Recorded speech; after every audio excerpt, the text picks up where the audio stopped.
We have a national phenomenon just now of revising our curriculum. And I think in part we've created a perfect storm for transforming nursing education, and that's a very good thing. We have a number of very forward-looking external reports. The QSEN Report on improving safety and quality in healthcare. We have the Lancet Report talking about the future of nursing education. And we also have the IOM and Robert Wood Johnson report on the future of nursing. We also have the Carnegie Foundation research and book on professional education. I should say books on professional education. I would encourage you to take a look at the clergy book and maybe even aspects of the engineering book in addition to nursing and medicine for ideas for your own curriculum. The new American Association of Colleges of Nursing Master's Essentials document that calls for change in master's program. Many faculty, however, I'm afraid, get the sense of dread of changing a curriculum.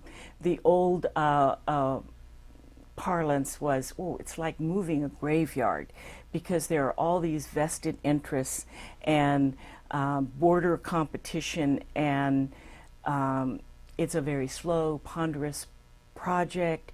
It's thick. But that's why I wanted to show you the University of Pennsylvania model, because they really did transform their curriculum in under a year, and they have implemented it this past fall. There are 5 areas that I think were really wise on the part of University of Pennsylvania and made their project go very smoothly. First of all, they managed to get high faculty involvement, and the curriculum committee did this in part by going to the faculty rather than waiting for them to come to them. They did many focus groups.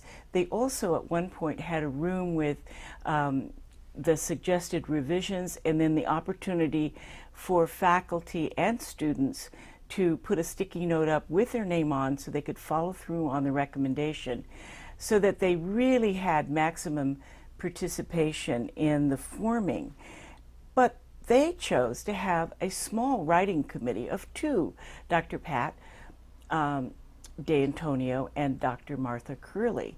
They wrote what the consensus was and then would take it back to the faculty and get clarification. But one of the things that I think was so brilliant about their strategy, because it dealt with the multiple layers of curriculum. They had the first phase, which was only about design. They weren't supposed to get bogged down in implementation.